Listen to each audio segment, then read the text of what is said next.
Warahmatullahi wabarakatuh. Selamat pagi semuanya, selamat pagi anak-anakku.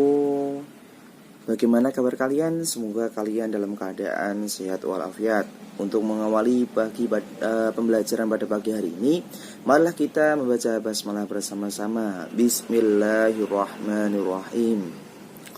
Materi pada pertemuan pertama atau pagi hari ini adalah mengenai taat pada aturan, kompetisi dalam kebaikan, dan etos kerja. Nanti kita akan bahas bersama-sama apa yang dinamakan dengan taat pada aturan, kemudian dasarnya itu Quran surat apa, dan bagaimana contohnya kita akan bahas bersama-sama melalui online seperti ini. Taat pada aturan. Yang pertama kita pasti harus taat kepada Al-Quran sebagai pedoman hidup kita, ya, yaitu Al-Quran. Kemudian kita taat kepada Al-Hadis. Kemudian yang terakhir adalah kita taat kepada ulil amri atau pemimpin. Kalau di negara Indonesia ini berarti pemerintah, dan pemimpinnya siapa? Yaitu presiden dan wakil presiden. Berarti kita taat kepada pemerintah pusat. Pengertian taat pada aturan. Taat itu memiliki arti tunduk, sedangkan aturan adalah tindakan atau perbuatan yang harus dijalankan. Taat pada aturan adalah sikap tunduk kepada tindakan atau perbuatan yang telah dibuat. Dalam agama Islam, peraturan dibuat oleh Allah, Nabi, ulil amri, atau yang lainnya. Aturan yang paling tinggi adalah aturan yang dibuat oleh Allah, yaitu terdapat pada Al-Quran. Aturan dibuat dengan tujuan agar tercipta ketertiban dan ketentraman. Selain taat kepada Allah dan Nabi, Islam juga memerintahkan umat untuk taat kepada pemimpin. Karena dengan ketaatan rakyat kepada pemimpin, selama tidak maksiat, akan terciptalah keamanan dan ketertiban serta kemakmuran. Jika kita melanggar peraturan, maka kita akan mendapatkan sanksi seperti dosa, hukuman, dan lainnya. Jadi, arti dari taat kepada aturan adalah tunduk. Sedangkan aturan itu adalah tindakan atau perbuatan yang harus dijalankan. Ketika kalian menjadi seorang siswa, ketika kalian taat kepada aturan, misalnya di sekolah, pasti kalian akan taat kepada peraturan sekolah. Ketika kalian tidak taat, pasti kalian akan mendapatkan sanksi. Tapi ketika kalian mentaati pada aturan, baik itu di lingkungan sekolah atau di dalam kelas, pasti kalian tidak akan mendapatkan hukuman. Contohnya, ketika kalian di dalam kelas, ketika kalian nanti bertemu dengan Pak Rofik, peraturan di dalam kelas adalah ketika jam pelajarnya Pak Rofik, bajunya yang laki-laki dan yang perempuan itu harus dimasukkan. Ketika dikeluarkan, kalian akan mendapatkan sanksi berupa membaca Quran surat Al-Fatihah, surat-surat pendek, dan lain-lain sebagainya. Ketika kalian bajunya tidak dimasukkan, otomatis kalian akan mendapatkan sanksi. Tapi ketika kalian bajunya dimasukkan, tertib, disiplin dalam kelas, kalian tidak akan mendapatkan hukuman atau sanksi apapun dari saya. Contoh seperti itu. Contohnya lagi, ketika kalian taat pada aturan, misalnya di masjid, ketika kalian sholat, kalian tidak ramai sendiri, otomatis kalian akan mendapatkan pahala. Tapi ketika kalian di masjid, bukan kalian malah sholat, tapi kalian malah mengganggu orang yang sedang melakukan sholat, otomatis kalian juga akan mendapatkan hukumannya, baik itu secara langsung maupun tidak langsung. Tuh. Dan dasarnya yaitu Al-Quran yang berbunyi Bismillahirrahmanirrahim. Ya ayyuhalladzina amanu atii'ullaha wa atii'ur rasul wa ulil amri minkum fa in tanaza'tum fi syai'in farudduhu ila Allahi wa rasuli in kuntum tu'minuna billahi wal yawmil akhir dzalika khairu wa ahsanu ta'wila. Ya, artinya, hei orang-orang yang beriman, taatilah Allah dan taatilah Rasulnya dan ulil amri di antara kamu. Kemudian jika kamu berlainan pendapat tentang sesuatu, maka kebaikanlah ia kepada Allah, kembalikanlah ia kepada Allah, Al-Quran dan Rasul atau sunnahnya atau hadis. Jika kamu benar-benar beriman kepada Allah dan hari kemudian, yang demikian itu lebih utama bagimu dan lebih baik akibatnya. Jadi intinya, ketika kalian merasa sebagai golongan orang-orang yang beriman, taatilah Allah, taatilah Rasul, dan taatilah ulil amri atau pemimpin di antara kalian. Jika kalian berbeda pendapat, kembalikanlah kepada Al-Quran, Al-Hadis, dan pendapat dari ulil amri. Seperti itu. Ketika kalian di negara Indonesia, kita sebagai masyarakat, ya kita harus tunduk patuh terhadap peraturan pemerintah. Sama seperti ini. Ketika sekarang ini adalah pandemi COVID-19, ya, corona, kita tidak boleh bertatap muka secara langsung. Pembelajaran kita melalui online. Itu peraturan dari pemerintah. Dan kita sebagai masyarakat umum, kita harus taat atau tunduk kepada ulil amri, pemimpin negara Indonesia ini, yaitu pemerintah, presiden dan wakil presiden. Seperti itu. Jika kita tidak taat kepada peraturan pemerintah, ya kita pasti akan mendapatkan sanksi.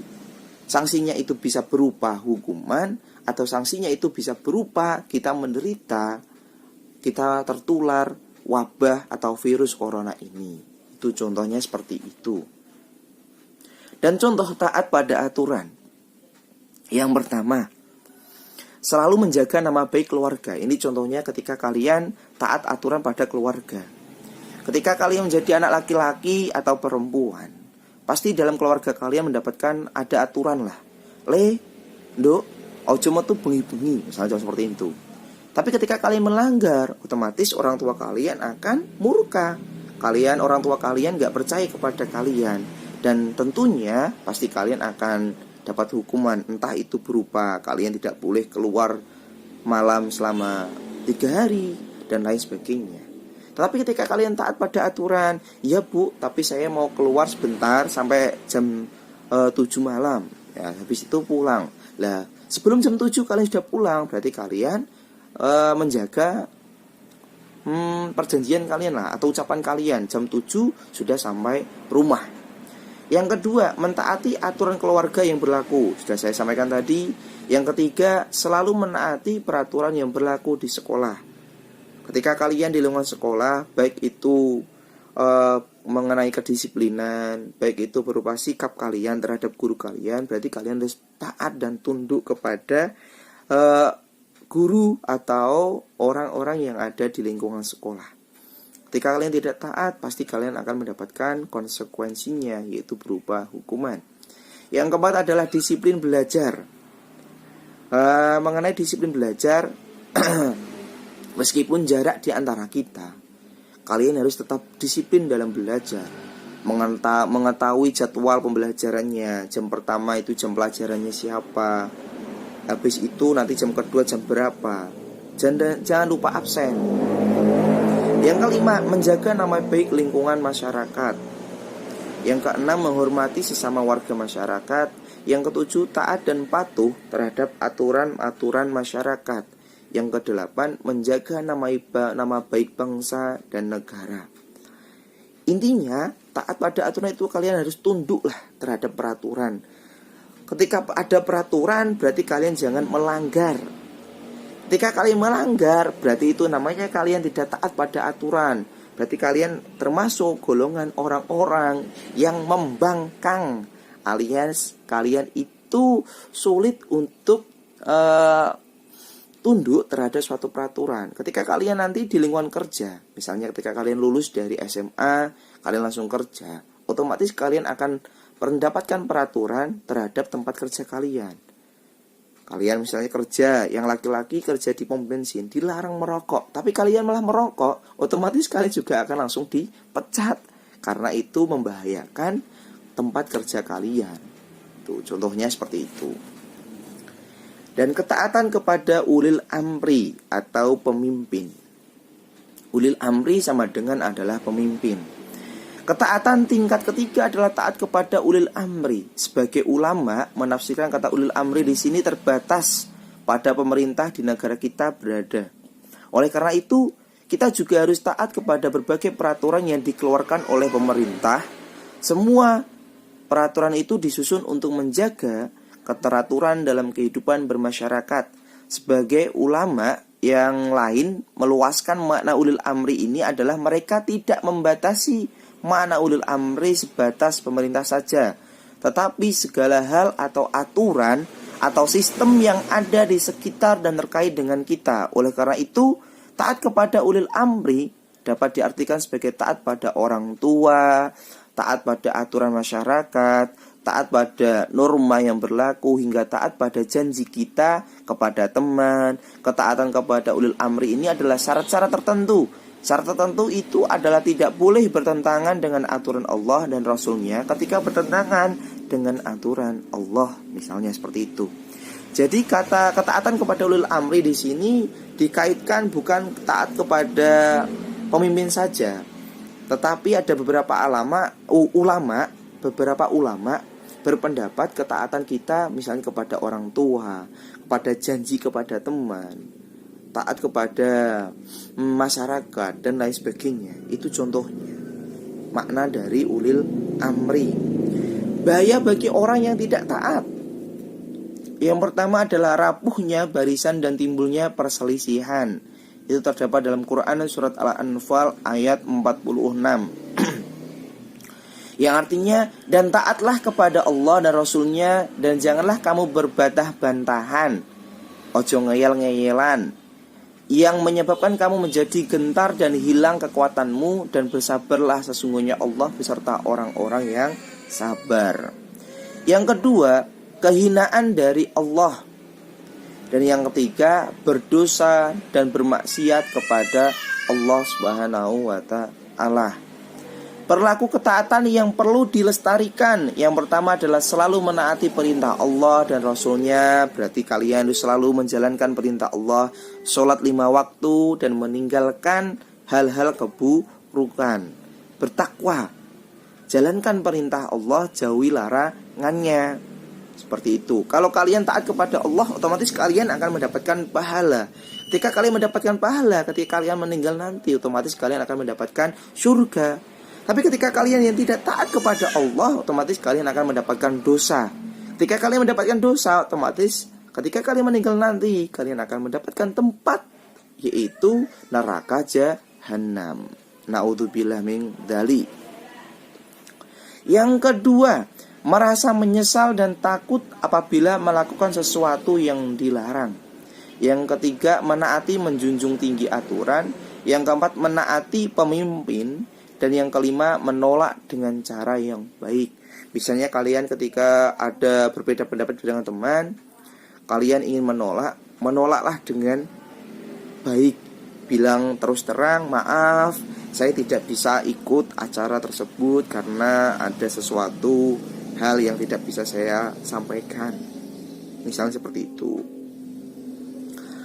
Penerapan perilaku taat pada aturan berkompetisi dalam kebaikan dan etos kerja. Taat pada aturan itu taat terhadap syarat agama Islam, taat terhadap peraturan sekolah. Kita bahas mengenai taat pada aturan terlebih dahulu ya. Taat pada aturan, pelaku mulia ketaatan yang perlu dilestarikan adalah selalu mentaati perintah Allah, Rasulnya, dan meninggalkan larangannya, baik waktu lapang maupun waktu sempit. Yang kedua, merasa menyesal dan takut apabila melakukan perilaku yang dilarang oleh Allah dan Rasulnya. Dan yang ketiga, menaati dan menjunjung tinggi aturan yang telah disepakati baik di rumah, di sekolah, maupun di lingkungan masyarakat. Sama seperti kontrak pembelajaran kita. Kontrak pembelajaran online yang sudah saya share di grup kalian, janganlah kalian melanggar. Salah satunya ketika kalian membuat nama profil atau membuat nama WA kalian itu dengan nama yang lengkap. Ojo nganggo nama pacare, ojo nganggo singkatan. Foto kalian juga harus menggunakan foto yang jelas, yaitu foto kalian sendiri. Itu untuk apa? Itu untuk penilaian saya kepada kalian. Oh, ini loh yang namanya kita. Oh, ini loh yang namanya misalnya Aditya dan lain sebagainya, seperti itu.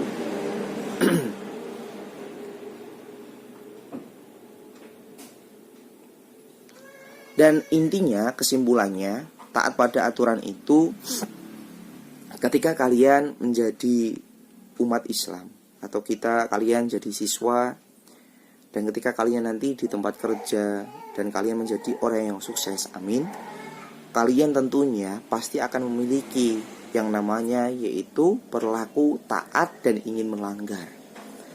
Kadang ketika kalian taat, tempat kerja kita itu selalu ada aja yang ingin membuat kalian itu merasa tidak nyaman terhadap kerja kalian. Pasti kalian ingin melanggar aturan tersebut. Tetapi intinya ketika kalian taat kepada aturan, entah dimanapun kalian berada, pastinya kalian itu akan merasa nyaman, pastinya kalian akan merasa aman, dan pastinya kalian itu akan merasa baik-baik saja, tidak akan mendapatkan ke suatu permasalahan yang berarti. Tapi ketika kalian tidak taat pada aturan, otomatis kalian akan mendapatkan masalah bertubi-tubi, masalah. Hidup kalian pasti akan tidak nyaman, dan tentunya kalian akan mendapatkan dosa.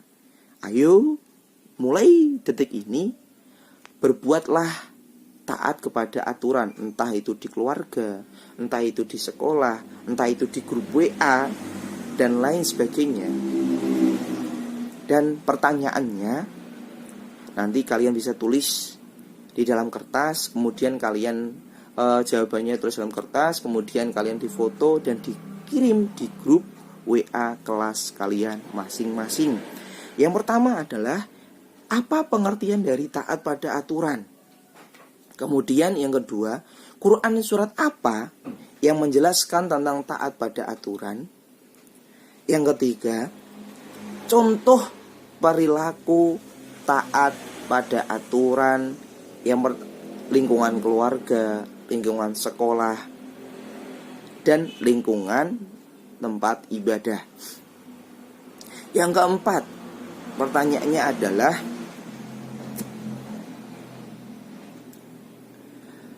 berikanlah pendapat kalian mengenai aturan dan perilaku yang ada di lingkungan sekolah, tetapi temannya itu malah melanggar. Atau enggak seperti ini, berikanlah contoh perilaku yang tidak taat pada aturan di lingkungan sekolah. Itu contohnya, itu soal yang nomor 4. Yang nomor 5, soalnya adalah perilaku mulia ketaatan yang berlaku dilestarikan. Apa saja perilaku mulia ketaatan yang perlu dilestarikan? Yang sudah saya sampaikan tadi. Jadi ada 5. Apa pengertian taat pada aturan, ya? Apa contoh taat pada aturan, dan yang sudah saya sampaikan tadi. Semoga video pembelajaran ini bermanfaat untuk kita semuanya. Mari kita tutup dengan membaca hamdalah bersama-sama. Alhamdulillahirabbil alamin. Billahi taufiq wal hidayah, sumaridho inayah. Wassalamualaikum warahmatullahi wabarakatuh. Salam PAI. Yes.